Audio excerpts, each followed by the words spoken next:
السلام عليكم.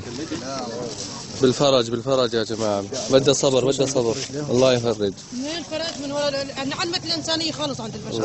الله في إنسانية ما خليتوها الشعب هيك. حسبنا الله ونعم الوكيل. تيجي منظمة بتروح منظمة بالصورة وعلى الفاضي، ترى ما في نتيجة، وانعدمت الإنسانية عند البشر. لو في إنسانية وبقلبكم في إنسانية ما خليتوها الشعب هيك يصير على كذب وعلى صحيح، على كذب. لكن اللي مدبر حاله عند أخوه، واللي مدبر حاله عند أخته، واللي مدبر حاله بالجامع، واللي مدبر حاله بالمدرسة، واللي مدبر حاله هون، والشعب مات. ما بقى في إنسانية. ها أنت يا أبو يوسف ماتت الإنسانية عند الشعب. لو في إنسانية ما خلوا هالأطفال هاي امبارح 3 بالليل أخذوهم على المشافي. أختي هذا اللي أنت شايفه وضعنا. ايش الوضع؟ صار لنا هلق من الشهر العاشر هون، صار لنا من الشهر العاشر هون. ايش استفدنا؟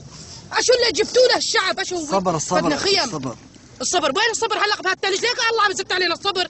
منين الصبر بده يجي؟ قولي لا حول ولا قوة. اللي فوقك ثلج وتحتك ثلج، منين بده يجي الصبر؟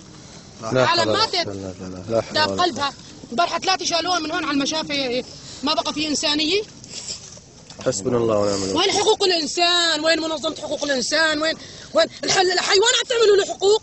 الحيوان عم بيقولوا حقوق الحيوان، وين نسيت البشر وحقوق الحيوان؟ هلا غطوا العصفور بيقولوا لك يا حرام قتلوه. وين حقوق الحيوان؟ نسيتوا البشر؟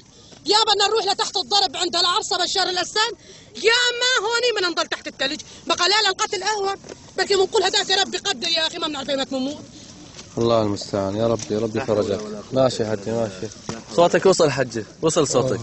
ترى صرنا شهرين والله صرنا من الشهر العاشر، الله يشهد من الشهر العاشر الا ونحن ملتزمين في العوازل. امبارح بالليل ما بقى نحسن، اللي راحت على اختها، اللي راح على اخوه، اللي راح على الجامع، اللي راح على المدرسه، ما بقى العالم. حسبنا الله ونعم الوكيل. عم يموتوا الاولاد، عم يموتوا. انا بقول لك حقوق الانسان، وين حقوق الانسان؟ ما ضل في انسانيه خالص. البرد ما تنبيها حليب النسوان لاولادها. لا حول ولا قوة الا بالله. يا رب دخيلك، يا رب فرج علينا يا رب.